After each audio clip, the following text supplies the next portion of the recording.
আমার জীবনের এই কাহিনী হয়তো আপনাদের অবাক করে দেবে যে বিয়ের পবিত্র বন্ধনে আবদ্ধ হওয়ার আগেই আমি কি করে অন্তঃসত্ত্ব হয়ে পড়লাম। আমার সৌন্দর্য অনেক পুরুষেরই দৃষ্টি আকর্ষণ করত, কিন্তু আমি তখনও কলেজের গণ্ডি পেরোইনি। এরই মধ্যে বাবা আমার বিয়ে ঠিক করে ফেলেন একজন সেনা সদস্যের সাথে, যার নাম আরমান। আরমান যেহেতু সেনাবাহিনীতে চাকরি করত, বছরে প্রায় 6 মাসই তাকে সীমান্তের প্রহরায় কাটাতে হতো। ছেলেটি দেখতে যেমন সুদর্শন ছিল, তেমনি সে ছিল তার বাবা মায়ের একমাত্র সন্তান। তাদের পারিবারিক অবস্থাও যথেষ্ট ভালো ছিল, তাই সবকিছু বিবেচনা করে বাবা আরমানের সাথে আমার বিয়ে পাকা করেন। আমার নাম মায়া। আমরা এক ভাই ও এক বোন। দাদু বহু বছর আগেই পরলোক চলে গেছেন, কিন্তু আমার দিদিমা আমাদের সাথেই থাকেন। দিদিমা আমাকে ঠিক পুতুলের মতো ভালোবাসেন, আর আমার বাবা মায়ের ভালোবাসার গভীরতা তো এই গল্পের পড়তে পড়তে আপনারা বুঝতে পারবেন। আমার ছোট ভাইটি এখনও স্কুলের ছাত্র। বিয়ের কথা পাকা হওয়ার পর আরমান মাঝে মাঝে আমাদের বাড়িতে আসত সবার সঙ্গে আলাপ পরিচয় করতে। এভাবে প্রায় 1 মাস কেটে যাওয়ার পর বাবা যখন বিয়ের তারিখ চূড়ান্ত করতে আরমানের বাড়ি গেলেন, তখন আরমানের বাবা জানালেন যে আরমানের জরুরি তলব এসেছে, তাকে আগামীকালের মধ্যেই 6 মাসের জন্য সীমান্তে যেতে হবে। এই আকস্মিক খবরে আমরা সবাই, বিশেষ করে আমার বাবা মা, খুব ভেঙে পড়েছিলাম। ভেবেছিলাম বিয়ের পর হয়তো আরমান সীমান্তেই থাকবে, কিন্তু তার আগেই সে আমার থেকে অনেক দূরে চলে গেল। আমাদের মধ্যে ফোনে নিয়মিত কথা হতো। যেদিন আরমানের সীমান্তে যাওয়ার কথা, তার আগের রাতে সে গোপনে আমাদের বাড়িতে দেখা করতে আসে। এই ব্যাপারে আমার বাড়ির আর কেউ কিছুই জানত না, কিন্তু আমি আগে থেকেই প্রস্তুত ছিলাম। তবে আমি এটা বুঝতে পারিনি যে সে সবকিছুর পরিকল্পনা করেই আসবে। বাড়ির সবাই ঘুমিয়ে পড়ার পর আমি আরমানকে নিয়ে আমাদের ছাদে গেলাম এবং ছাদের দরজাটা বাইরে থেকে আটকে দিলাম, যাতে ঘর থেকে কেউ ওপরে আসতে না পারে। ছাদে পাতা একটা ছোট খাটে বসে আমরা অনেক গল্প করি। আরমান আমাকে ছেড়ে 6 মাসের জন্য চলে যাবে, এই কথা ভেবে আমি তাকে জড়িয়ে অনেক কেঁদেছিলাম। সেই আবেগঘন মুহূর্তে আমরা আমাদের সব সীমা ভুলে যাই এবং সেদিন রাতে আমাদের মধ্যে সবকিছু হয়ে গিয়েছিল। সেই এক রাতের ভুলের শাস্তি যে আমাকে আজও বয়ে বেড়াতে হবে, তা আমি তখনও ঘুণাক্ষরেও টের পাইনি।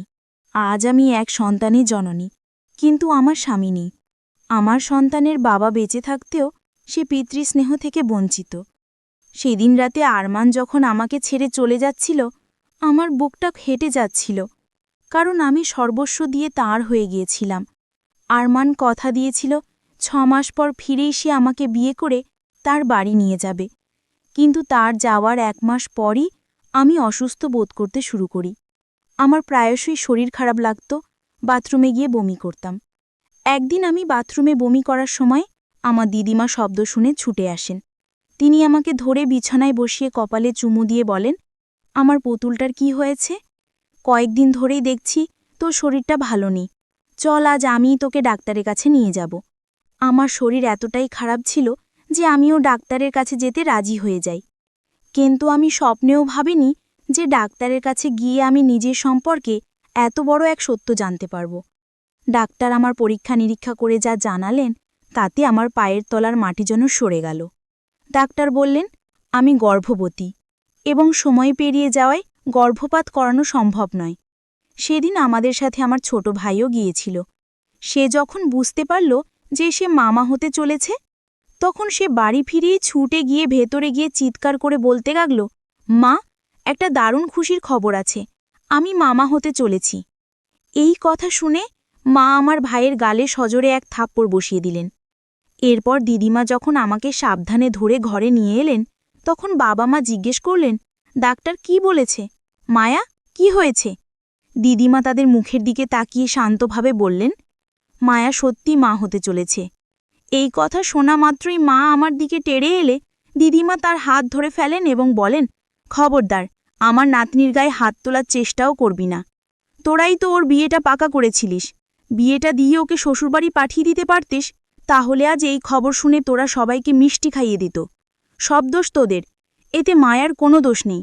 আর যদি তোরা ওকে নিয়ে কোনো আজেবাজে কথা ভাবিস, তাহলে আমি আমার নাতনিকে নিয়ে এই বাড়ি ছেড়ে আমার গ্রামের বাড়িতে চলে যাব এবং আমার সমস্ত সম্পত্তিটি ওর নামে লিখে দেব। সেদিন আমি দিদিমাকে জড়িয়ে ধরে অনেক কেঁদেছিলাম, কারণ আমি ভাবতেও পারিনি যে এক রাতের ভুলের জন্য আমার জীবনটা এইভাবে বদলে যাবে। আমার বাবা তার একমাত্র সম্বল, সবচেয়ে দামি জমিটা বিক্রি করে নগদ 15 লক্ষ টাকা তামিমের বাবার হাতে তুলে দিয়ে আসেন, শুধুমাত্র আমার বিয়েটা যাতে তাড়াতাড়ি হয় সেই আশায়।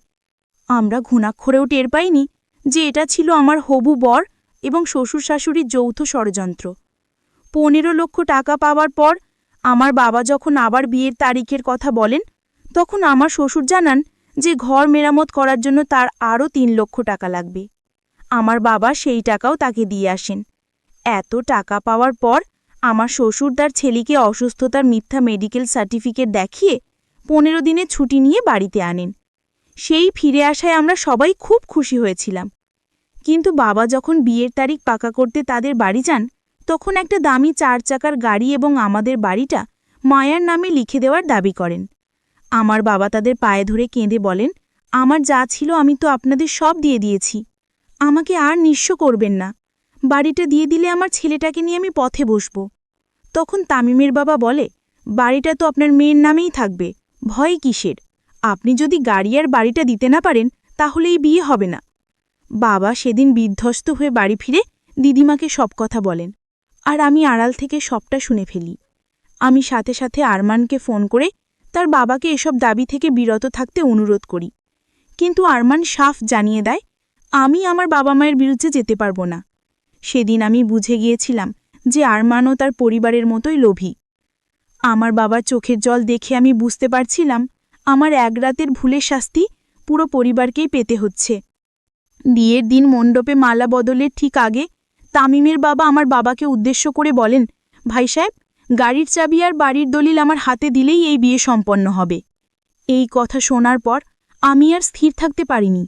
আমি মণ্ডপ থেকে উঠে গিয়ে বাড়ির দলিলটা সবার সামনে আগুনে পুড়িয়ে দিই। তামিম হতভম্ব হয়ে আমার হাত ধরে বলে, মায়া, তুমি এটা কি করলে? আমি তখন সবার সামনে তার গালে সজোরে এক থাপ্পড় মেরে বলি, তোর মতো লোভী মানুষকে বিশ্বাস করাই আমার জীবনের সবচেয়ে বড় ভুল ছিল। তুমি এই অসহায়ত্বের সুযোগ নিয়ে আমার বাবা মার কাছ থেকে লক্ষ লক্ষ টাকা হাতিয়ে নিয়েছ।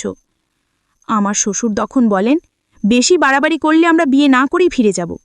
সেই মুহূর্তে আমার দিদিমা তার গালে এক থাপ্পড় মেরে বলেন, তোর মতো লোভী মানুষের বাড়িতে আমি আমার নাতনির বিয়ে কখনো দেব না।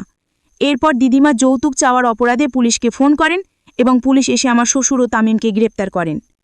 আমি সমাজের ভয় ও লজ্জাকে জয় করে সেদিন বলেছিলাম, আমার সন্তানকে মানুষ করার জন্য আমি একাই যথেষ্ট। আমার এমন লোভী জীবনসঙ্গীর প্রয়োজন নেই। আমি চাই না আমার সন্তানের ওপর এমন মানুষের ছায়া পড়ুক। আসলে সেদিন রাতে যা কিছু হয়েছিল তা ছিল তামিম ও তার পরিবারের পূর্ব পরিকল্পনা। কিন্তু আমার বাবা মা ও দিদিমা আমার পাশে ছিলেন বলেই আমি সেই কঠিন সময় পার করে একটি কন্যা সন্তানের জন্ম দিয়েছি। আজ আমার স্বামী থাকা সত্ত্বেও নেই, কিন্তু আমার পরিবার তাকে ভালোবাসায় ভরিয়ে রেখেছে। আমি এখন স্বামী ছাড়াই আমার বাবা মায়ের সাথে থেকে আমার মেয়েকে দোষিতিনার ভঙ্গিতে মানুষ করছি। বন্ধুরা, আজকের গল্পটি এখানেই শেষ করছি। গল্পে কোনো ভুল ত্রুটি থাকলে ক্ষমা করে দেবেন। গল্পটি ভালো লাগলে অবশ্যই লাইক, শেয়ার এবং সাবস্ক্রাইব করতে ভুলবেন না।